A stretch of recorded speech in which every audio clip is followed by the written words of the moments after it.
जी welcome back guys. उम्मीद है कि आप सब खैरियत से होंगे। आज का हमारा लेसन में आप सबको खुशामदीद। और आज का हमारा जो टॉपिक है वो है HTML में फॉर्मेटिंग टैग्स। तो HTML के जो फॉर्मेटिंग के टैग्स हैं, ये डिफरेंट हमारे पास फॉर्मेटिंग के टैग्स हैं। जैसे हमने पैराग्राफ में कोई चीज़ फॉर्मेट वगैरह करनी है या इस तरह से, तो डिफरेंट टैग वगैरह हैं जो हम यूज़ करते हैं। तो उसके लिए हम प्रैक्टिकल करके देख लेते हैं कौन से टैग्स हैं हमारे पास, तो उनको अच्छी तरह से समझ लेते हैं। तो मैंने अपना विजुअल स्टूडियो कोड ओपन कर लिया है और क्रिएट कर लेता हूँ नई फाइल। इसे कर लिया सेव मैंने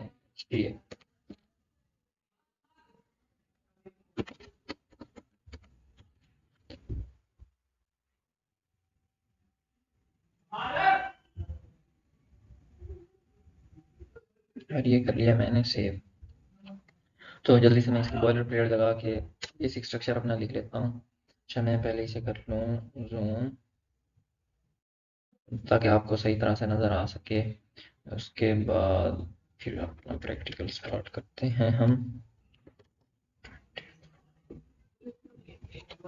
ये हो जाए, उसके बाद चलते हैं वापस। हाँ, अब सही से उम्मीद है कि आपको नज़र आ रहा होगा।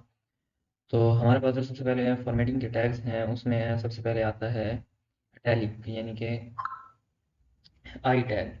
अगर हमने यानी कि जैसा कि हमारे पास MS वर्ड में होता है, हम अपने जो टेक्स्ट हमने लिखा होता है उसे इटैलिक करते हैं, यानी कि उसकी थोड़ी सी इटैलिक टाइप में उसका डिज़ाइन चेंज कर देते हैं। तो उसके लिए अगर हमें चाहिए कि हम अगर हम अपनी वेबसाइट में करना चाहते हैं, यानी कि अपनी वेबसाइट पे कोई टेक्स्ट है या कोई पैराग्राफ है उसे हम इटैलिक में लिखना चाहते हैं, तो उसके लिए हम क्या करते हैं, यानी कि फॉर्मेटिंग के टैग्स, जैसे कि हमें नाम से भी पता चल रहा है कि फॉर्मेट करना किसी चीज़ का, यानी कि उसका फॉर्मेट चेंज कर देना।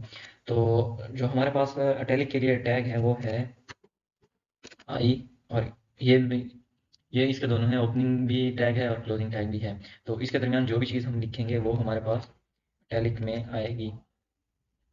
तो मैं यहाँ पे जल्दी से कुछ टाइप कर लेता हूँ। कुछ, तो ये मैंने जल्दी से टाइप कर लिया इसे सेव। यहाँ पे ये एक टेक्स्ट अपना ऐड कर लिया है, तो इसके मैं करता हूँ रन। तो ये रन किया मैंने, ये अपना ब्राउज़र सेलेक्ट कर लिया। और उसके बाद ये देखें, ये हमारे पास आ गया जो मैंने लिखा था वहाँ पे। देखिए ये इटैलिक में आ रहा है सारा। तो इनके इसी तरह हम अगर इटैलिक करना चाहें तो इस तरह कर सकते हैं। इसके बाद जो हमारे पास आता है बोल्ड, यानी कि अगर मैं यहीं पे एक सिंपल पैराग्राफ में लिख लूँ इटैलिक किए बगैर, यानी कि आपको डिफरेंस दिखा रहा हूँ कि इन दोनों का डिफरेंस क्या है। तो मैं इसे यहीं से कॉपी कर लेता हूँ और यहीं पे पेस्ट कर देता हूँ। तो वापस मैं अपने वेब पेज पे गया इसे। ये देखें, ये जो इटैलिक में मैंने लिखा था तो ये कितना, यानी कि ये बिल्कुल जैसे हम सिंपल लिखते हैं बिल्कुल वैसे आ रहा है। और ये यानी कि आई टैग, इटैलिक का टैग यूज़ करने से हमारे पास ये इटैलिक में हो गया है। तो उसके बाद जो हमारे पास और टैग, यानी कि अगर अब हम चाहते हैं कि ये जो हमारा पैराग्राफ है ये पूरा इटैलिक में है, तो पैराग्राफ के अंदर आप लगा दें आई इटैलिक का टैग। तो इसके लिए भी, तो ये भी हमारे पास इटैलिक में आ जाएगा। देखिए बिल्कुल अब ये सेम हो गया। उसके बाद जो हमारे पास नेक्स्ट है वो है बोल्ड, यानी कि जैसे हम वर्ड में करते हैं पैराग्राफ वगैरह या कोई लाइन वगैरह हम बोल्ड कर देते हैं। तो उसके लिए हम यानी कि अपने वेब पेज में क्या करते हैं, तो उसके लिए जो हमारे पास टैग है वो है बी। जैसे बोल्ड, इटैलिक, इटैलिक से आई, बोल्ड से बी, बिल्कुल सिंपल ही टैग है। तो उसके बाद इसमें भी मैं लिख लेता हूँ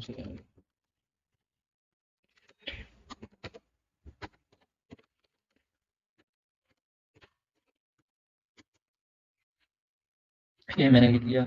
इसे किया सेव और मैं दोबारा से जाके रिफ्रेश करता हूँ तो देखिए हमारे पास बोल्ड आ रहा है बिल्कुल भी। ये इनके और इनके दरमियान में आपको बिल्कुल वाज़ेह इनके डिफरेंस नज़र आ रहा है। तो उसके बाद जो हमारे पास नेक्स्ट टैग है हमारा वो है अंडरलाइन का, यानी कि अब हमने कोई टेक्स्ट अंडरलाइन करना है तो उसके लिए कौन सा टैग यूज़ करते हैं। तो उसके लिए यू, तो उसके लिए हम यूज़ करते हैं यू। तो इसमें भी मैं कुछ टेक्स्ट लिख देता हूँ।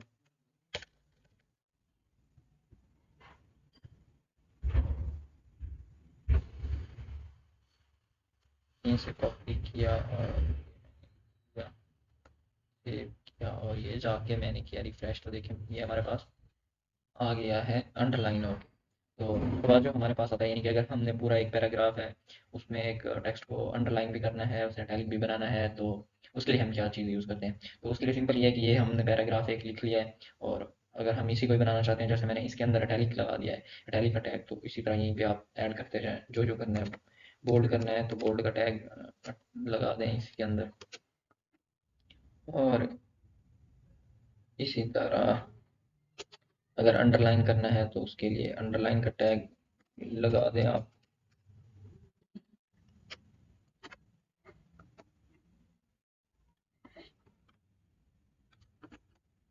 तो ये हमारे पास सारे टैग एक ही, यानी कि जो हमारे पास टेक्स्ट है उस पे लग चुके हैं।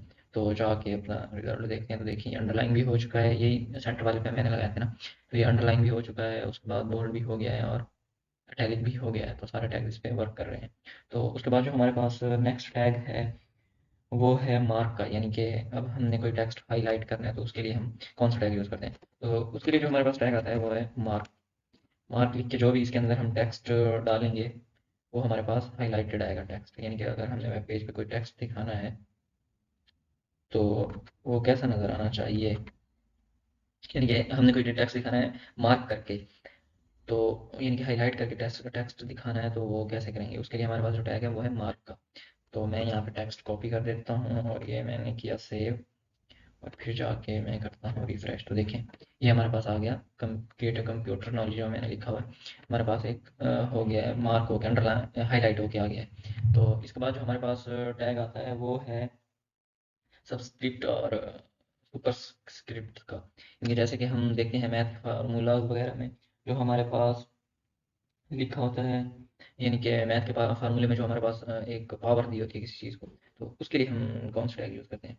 तो उसमें हमारे पास जो टैग है पावर के लिए वो है S U P, super script का, यानी कि उसको शॉर्ट फॉर्म में लिखते हैं एस यू पी, यानी कि अगर अब मैंने देनी है चलो एक फार्मूला लिख लेते हैं ए का, अगर मैंने स्केयर लेना है तो उसके लिए मैं लिख दूंगा ए, पहले लिख के उसके बाद लगा दूंगा, यानी कि अब मैंने पावर उसकी क्या देनी है, ए को पावर देनी है 2, तो इन दोनों के दरमियान में 2 लगा दूंगा।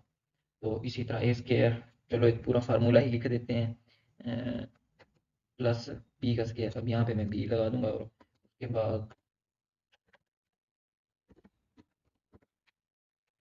ये लगा के और बी का स्केयर कर दिया मैंने। इसे करता हूँ मैं सेव और जाके देखते हैं, तो ये देखें ए स्केयर प्लस बी का स्केयर, ये हमारे पास एक फार्मूला बन के आ गया।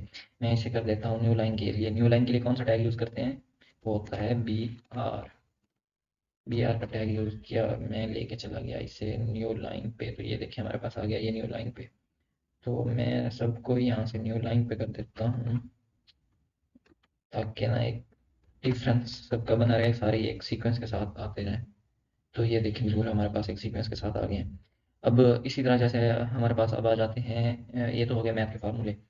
अब कहीं पे यानी कि कोई वेबसाइट्स होती हैं जो केमिस्ट्री वगैरह फील्ड के रिलेटेड हैं, यानी कि वहाँ पे अगर फार्मूला वगैरह हमने यानी कि वैसे भी कोई कंटेंट लिख रहे हैं या कुछ भी वहाँ पे कोई फार्मूला केमिस्ट्री का दिखाना है, तो उसके लिए कौन सा, यानी कि हमारे पास टैग है फार्मूला, यानी कि ये तो पावर के लिए हो गया, तो उसके बाद फार्मूले यानी कि केमिस्ट्री की जो बेस पावर होती है, यानी कि एक ये तो इसकी पावर होगी ना, यानी कि जो केमिस्ट्री के फार्मूले होते हैं उसमें होती है बेस।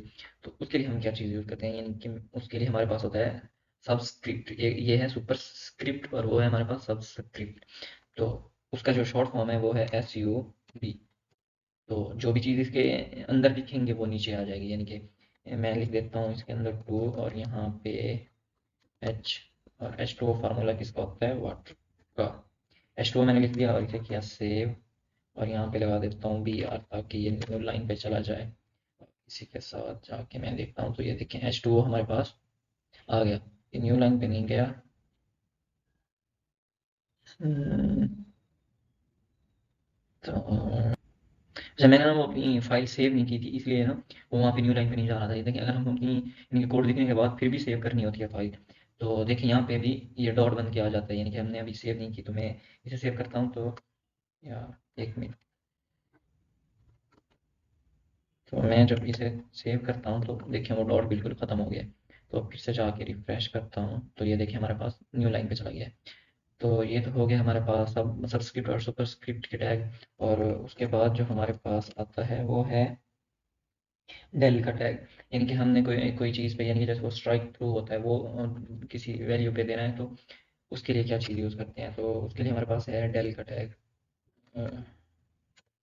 डेल, इसके अंदर यानी कि जो, यानी कि जैसे वो होती है हमारे पास डिस्काउंट कहीं पे चल रहा होता है, तो पहले यानी कि अगर ओरिजिनल वैल्यू 1200 है, तो उसे काट के 1000 पे या कुछ भी समथिंग लिखा होता है।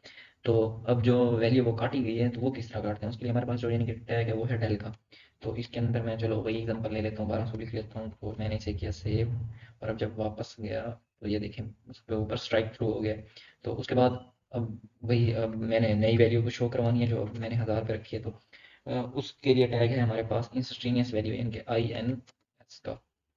तो इसके अंदर अब मैंने लिख दी 1000 पे, यानी कि ये मेरी अब नई वैल्यू है। तो ये मैंने इसे किया सेव, और फिर ये चला गया मैं, तो ये देखिए अंडरलाइन खुद हो के आ गई, यानी कि हमारी नई वैल्यू है। उसके बाद जो हमारे पास है,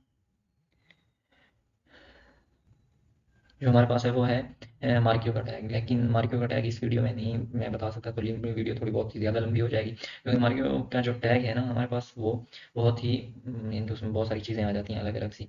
तो मैं बेसिकली थोड़ा बहुत आपको बता देता हूँ।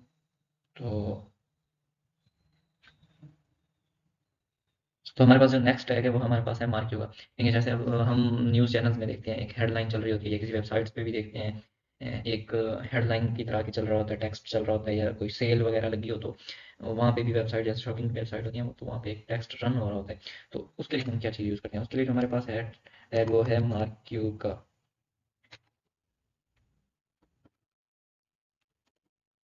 तो इसके अंदर यानी हम जो भी चीज़ लिखेंगे वो हमारे पास रन होना स्टार्ट हो जाएगी। जैसे हेडलाइन हमारे पास एक तरह से चल रही होती है, तो ये हमारे पास उसी तरह से चलना स्टार्ट हो जाएगी।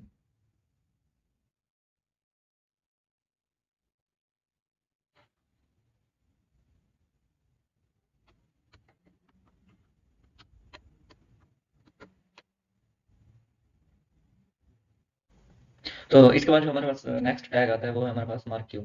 तो जैसे कि हमने देखा होगा होगा कि आपने भी देखा है कि हेडलाइन चल रही होती है न्यूज़, यानी कि न्यूज़ चैनल पे जो हेडलाइन चल रही होती है, एक टेक्स्ट मूव हो रहा होता है स्क्रीन के ऊपर। इसी तरह जो शॉपिंग की वेबसाइट्स वगैरह हैं, वहाँ पे भी जब सेल वगैरह लगी हो, या कोई और वेबसाइट्स, यानी कि जो उनका मेन कंटेंट वगैरह होता है इंपॉर्टेंट, उसके लिए उन्होंने ना हेडलाइंस की तरह एक टेक्स्ट चलाया होता है, यानी कि वो मूव हो रहा होता है। अब हमने अपनी वेबसाइट में वो चलाना है, तो उसके लिए हम क्या चीज़ यूज़ करते हैं, तो उसके लिए जो हमारे पास टैग है वो है हमारे पास मार्क क्यू का।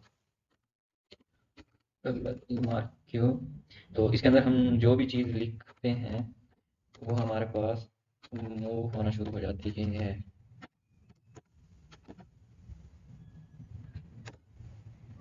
तो मैंने इसे कर लिया सेव, और उसके बाद मैं जाके इसे करता हूँ वापस से रन। तो ये देखें, ये हमारे पास जो टेक्स्ट है ये अब मूव हो रहा है। तो मार्केट पे एक अलग से वीडियो बन सकती है, यानी कि इसके और भी यानी कि इसके एट्रीब्यूट्स वगैरह हैं अपनी इसकी डायरेक्शन चेंज करने के लिए। तो वो इंशाल्लाह मैं एक अलग से वीडियो बना के डाल दूंगा। तो मिलते हैं अपनी नेक्स्ट वीडियो में।